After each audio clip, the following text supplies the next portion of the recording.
The city was suffocating under a blanket of fear. It wasn't just the darkness of the nights that haunted its streets, but something far more sinister lurking in the shadows. The bodies had begun to appear 6 months ago, each one a grotesque tableau of human suffering. The newspapers called him the Sin Collector, but to detectives Claire Harlow and Jacob Thorne, he was a nightmare made flesh. They stood over the latest victim, the 3rd this month and the 9th overall. The room was steeped in the coppery scent of blood, and the walls were smeared with crimson letters spelling out a single word: gluttony. Another one, Claire murmured, her voice tight with exhaustion. He's not slowing down. No, Jacob replied, his jaw clenched. He's just getting started. It all began with the discovery of Emily Ward, a well-known socialite with a reputation for her extravagant parties and opulent lifestyle. She had been found seated at her grand dining table, her mouth grotesquely stuffed with food, her stomach bloated to an unnatural size. The autopsy revealed she had been force-fed until her body could take no more. Pride. The word had been scrawled in blood above her head, and beside it a Bible verse. Pride goeth before destruction, and a haughty spirit before a fall. This isn't just murder, Claire had said at the scene. This is a message. As the weeks passed, more bodies surfaced, each one representing a different sin. The victims were meticulously chosen, their lives tailored to fit the sin they were accused of. Each scene was more brutal than the last, and each verse seemed more condemning.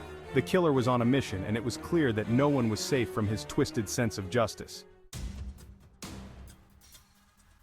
Claire and Jacob were seasoned detectives, hardened by years of chasing down the worst humanity had to offer, but this case was different.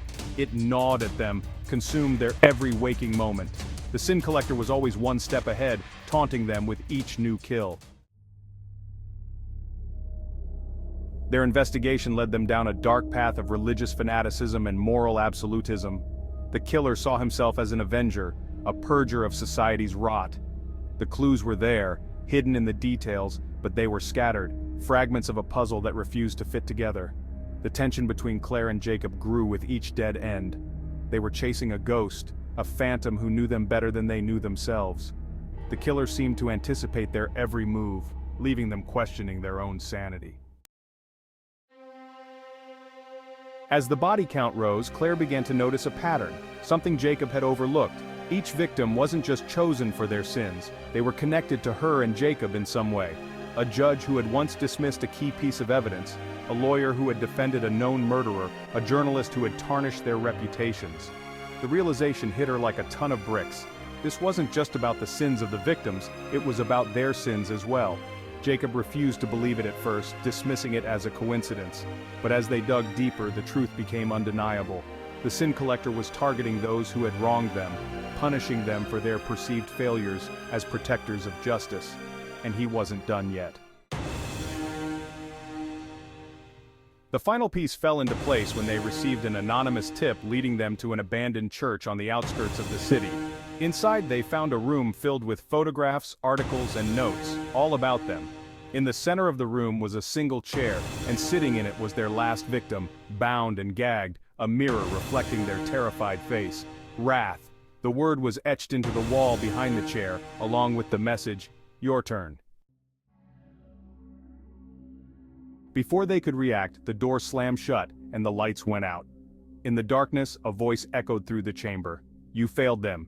You let their sins go unpunished, and now you will pay the price. But don't worry, detectives. I'm here to absolve you." The Sin Collector stepped into the dim light, his face obscured by a hood. Claire reached for her gun, but it was too late. The room exploded in a flash of fire, consuming everything in its path. The headlines the next day were grim. 2 homicide detectives, heroes in their field, were found dead in the ruins of a burned-out church. The Sin Collector's reign of terror had ended in a blaze of glory, leaving behind a city scarred by his twisted sense of justice. But the truth was far more terrifying.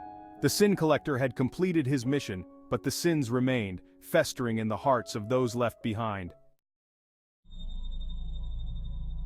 And as the smoke cleared, a new message was found among the ashes, scrawled in blood. "Forgive me, Father, for I have sinned. The nightmare was far from over."